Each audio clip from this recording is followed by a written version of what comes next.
Well, listen, I just completed not only a meeting with our team here at FEMA and our cabinet officers who are involved in the recovery process along the East Coast, but we also have a conference call with the governors of Connecticut, New York, New Jersey, as well as many of the municipalities who have been directly affected by this crisis and this tragedy.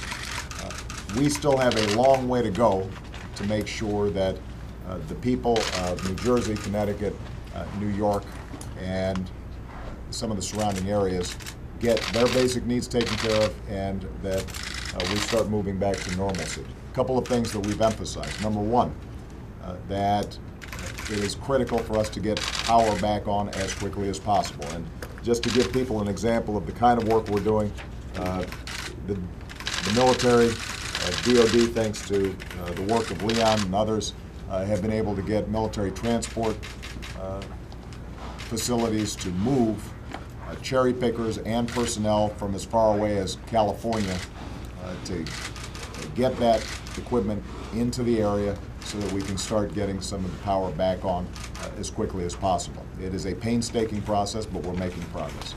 Number two, we're getting assets in to pump as much water out as possible.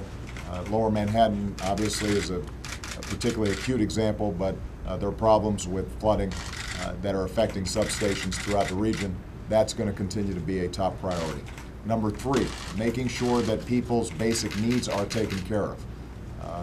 As we start seeing the weather get a little bit colder, people can't be without power for long periods of time, without heat for long periods of time.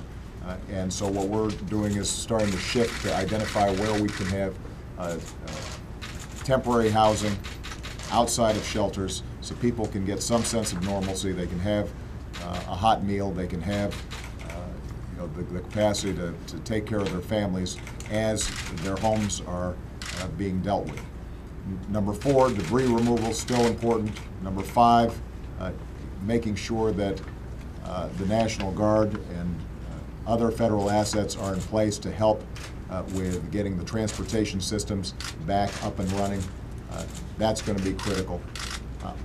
What I told the governors and the mayors is what I've been saying to my team from the start of this event, and that is we don't have any patience for bureaucracy, we don't have any patience for red tape, and we want to make sure that we are figuring out a way to get to yes as opposed to no when it comes to these problems. The other thing I emphasize, though, is that it is much easier for us to respond if we know what these problems are out in these areas. So if everybody can help publicize the number 800-621-FEMA, 800-621-FEMA, then individuals can register with FEMA and immediately get the assistance that they need.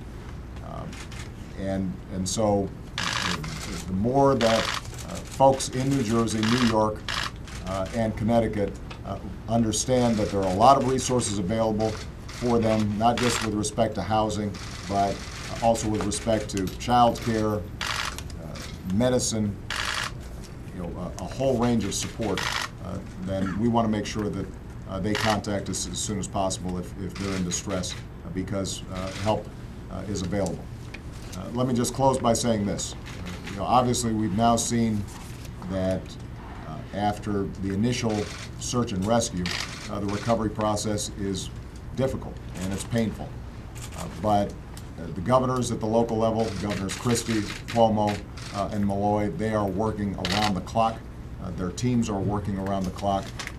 We are incredibly grateful to the heroism and hard work of our first responders, many of whom themselves have had their homes flooded out.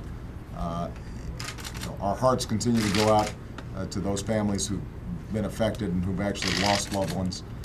That's obviously heartbreaking, but I'm confident that we can continue to make progress as long as state, local, and federal officials stay focused.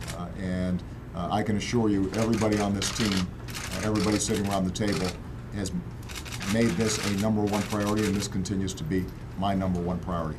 There's nothing more important than us getting this right, and we're going to spend as much time, effort, and energy as necessary to make sure that all the people in New York, New Jersey, and Connecticut know that the entire country is behind them in this difficult recovery effort. And we are going to put not just 100%, but 120% behind making sure that they get the resources they need to rebuild and recover. All right? Thank you very much, everybody. Mr. President.